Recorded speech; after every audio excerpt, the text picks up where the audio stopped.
ভাবুন তো, আপনি সকালে বাজারে গেলেন। গতকাল যে চাল কিনেছিলেন 7 টাকায়, আজ সেটি 80 টাকা। বাস ভাড়া বেড়েছে, বিদ্যুৎ বিল বেড়েছে, গ্যাসের সংকটে কারখানা বন্ধ হয়ে যাচ্ছে। প্রশ্ন হচ্ছে, এটা কি শুধুই দেশের অভ্যন্তরীণ সমস্যা, নাকি হাজার হাজার কিলোমিটার দূরে শুরু হওয়া একটি যুদ্ধের প্রতিধ্বনি যা ধীরে ধীরে ঢুকে পড়ছে আপনার রান্নাঘরে? বিশ্ব রাজনীতির মানচিত্রে এখন সবচেয়ে অস্থির অঞ্চল মধ্যপ্রাচ্য।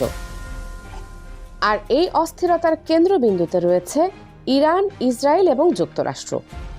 এই সংঘাত শুধু সামরিক শক্তির লড়াই নয়, এটি জ্বালানি, অর্থনীতি এবং বৈশ্বিক ক্ষমতার এক জটিল হিসাব।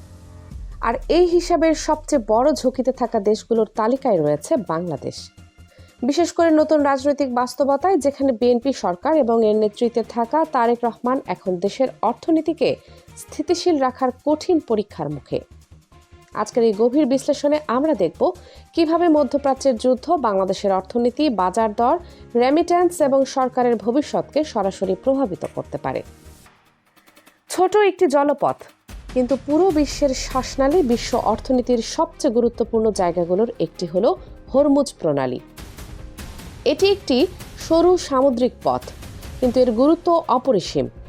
প্রতিদিন এই পথ দিয়ে প্রায় 2,10,00,000 ব্যারেল তেল পরিবহন করা হয়, যা বিশ্ব জ্বালানি সরবরাহের প্রায় 20%।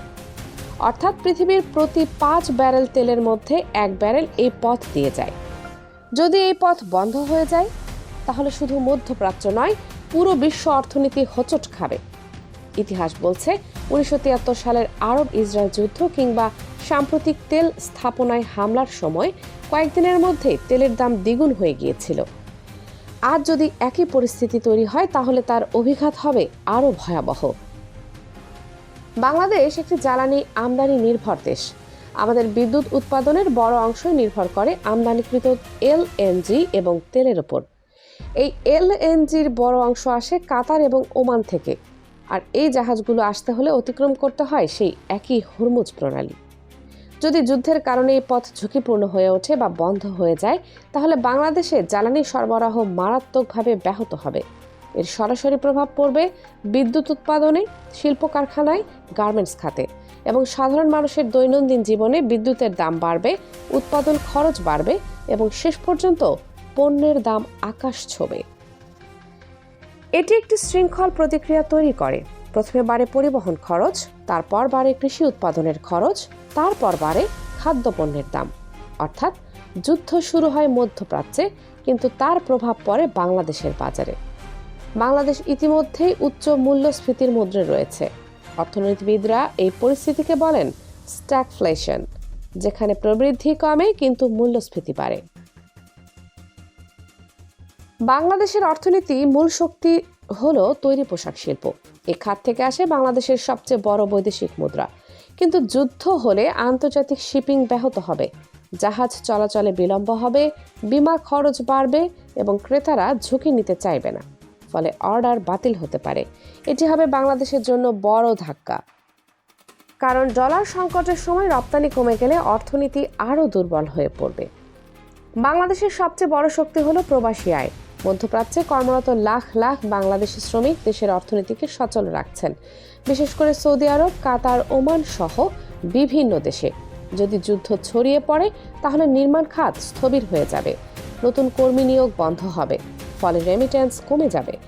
এটি হবে বাংলাদেশের অর্থনীতির জন্য একটি বড় আঘাত। আন্তর্জাতিক সংস্থা বিশ্বব্যাংক ইতিমধ্যে সতর্ক করেছে, অর্থনৈতিক প্রবৃদ্ধি কমে গেলে বাংলাদেশের চরম দারিদ্র্য, মানুষের সংখ্যা কয়েক মিলিয়ন বাড়তে পারে। যদি এর সাথে নতুন করে জ্বালানির দাম বাড়ে, তাহলে পরিস্থিতি আরও ভয়াবহ হবে। এদিকে যুক্তরাষ্ট্রের সাবেক প্রেসিডেন্ট ডোনাল্ড ট্রাম্প নতুন করে উচ্চ শুল্ক আরোপের নীতি গ্রহণ করেছেন। এর ফলে বিশ্ব বাণিজ্য ধীর হয়ে পড়ছে, বিনিয়োগকারীরা ঝুঁকি নিতে ভয় পাচ্ছেন। এটি বাংলাদেশের মতো রপ্তানি নির্ভর অর্থনীতির জন্য বড় হুমকি। এই পরিস্থিতিতে বাংলাদেশের নতুন সরকারের জন্য চ্যালেঞ্জ অনেক বড়। অর্থনীতি স্থিতিশীল রাখা, মূল্যস্ফীতি নিয়ন্ত্রণ করা এবং বৈদেশিক মুদ্রার রিজার্ভ ধরে রাখা সবই এখন বড় পরীক্ষা। এই ক্ষেত্রে বাংলাদেশ ব্যাংকের ভূমিকা অত্যন্ত গুরুত্বপূর্ণ। অনেকে মনে করেন, অভিজ্ঞ অর্থনীতিবিদ যেমন আহসান এইচ মনসুরের মতো ব্যক্তিদের নেতৃত্ব অর্থনীতি স্থিতিশীল রাখতে সহায়ক হতে পারে। অন্যদিকে নোবেল বিজয়ী অর্থনীতিবিদ ডক্টর মোহাম্মদ ইউনূসের মতো ব্যক্তিদের নীতি পরামর্শ গুরুত্বপূর্ণ হতে পারে। এছাড়া রাজনৈতিক ঐক্যও জরুরি, কারণ জাতীয় সংকটের সব রাজনৈতিক শক্তি যেমন জামায়াতে ইসলামী বাংলাদেশ সহ বিভিন্ন দলের সমন্বয় প্রয়োজন হতে পারে।